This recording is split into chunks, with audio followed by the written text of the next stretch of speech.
the best and the brightest.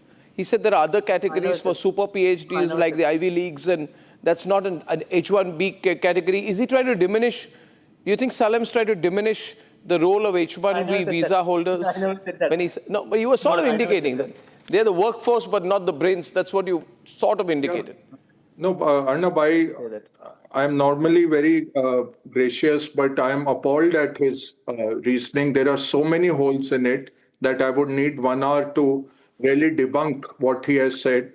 And he's trying to bring in a political angle to it. No government can work on this.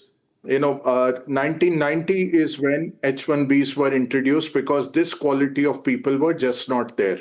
1995, they took nurses from Philippines. So it is not only engineers, it is doctors, it is healthcare workers. Banks have about 50,000 of those H1B visas. If you have to charge 100,000, I think first as Indians, we should put this in context. What Lutnick said, he said 100,000 per annum. Then that White House press secretary issues a rejoinder saying it is a one-time only on new companies. Which are the 4 biggest companies holding H1B visas? These are American companies. Amazon is the biggest. There are 6 companies of Amazon who are holding the largest number. 14,000 just Amazon itself, AWS, Amazon X, Amazon Y, Amazon Z. Tesla owns, Microsoft, Alphabet. You name the American company and they have H1B visas which are serving them. It is not only an Indian issue. These are Indians being employed by them because on a global basis, on a value brought to the table basis, we are the best. That is what. Third, very big point. How can a president just issue an executive order like this, which can upend something which is about 35 years old? There are 16,000 Indian doctors are now working in rural America who are the only doctors in their region. There is no other doctor who will go there. 23% of residents in American hospitals are Indian doctors who have gone from here. 10,000 Indian doctors are doing residencies. They're doing their MD studies.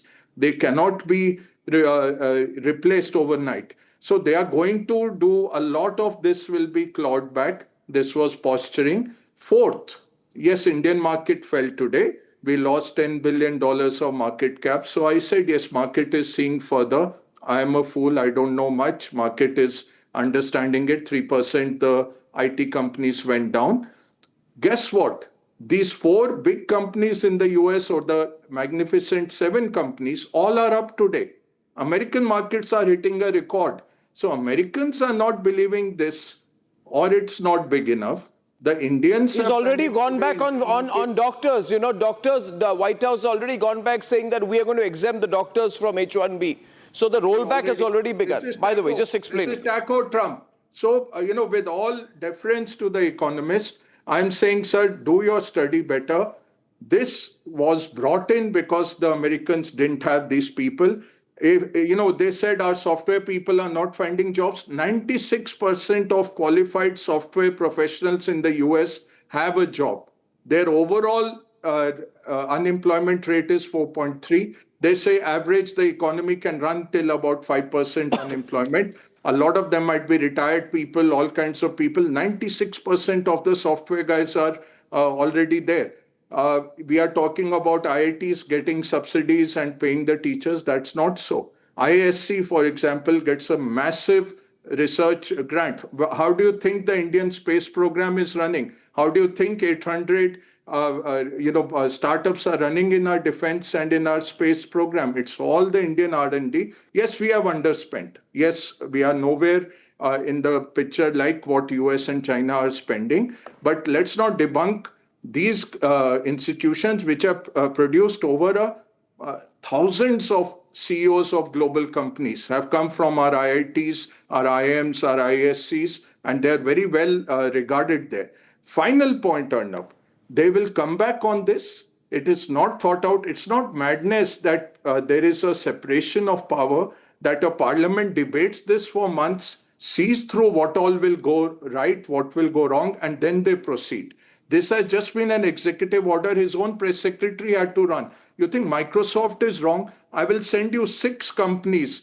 Reuters has put out, Arnab, the exact wording of 6 companies. JP Morgan said, stay in place. Don't go abroad. You might not be able to come back. Microsoft said, if you're abroad, come back right now. People have paid $8,000 to take American flights back. In Dubai, all Emirates flights started emptying. The Indians started taking out their luggage, and they've taken back flights at $4,500 for an economy ticket. JP Morgan, Microsoft, Apple put out an advisory, don't travel abroad till you check with HR. These companies are not mad. They heard Lutnick, they went for it. Then the Americans also panicked. These all companies also have their lobbyists. They went back to them. You're destroying the American economy. Final point, Arnab. We say services will be shafted, will be nowhere if America puts in. America takes services of $46 billion from India. We take services of $46 billion, 1 billion more than Americans. We pay them. We import services. All your computers are running on Microsoft or on Apple software. Most of your mobile phones are running on American software. Who's paying for that? These companies are making 20 billion profit out of India, which we have never touched because Trump said digital taxes don't bring in, international taxes don't bring in. All these big companies are showing as if they are headquartered in Dublin. They are not paying taxes in US. They're not paying taxes in India. We have, this time in budget, we said we will not charge digital taxes. You open this, India reserves the right to come in with the digital taxes. No, absolutely it is. Is this a pressure tactic? And does it require government intervention? Rajesh, does this require government intervention?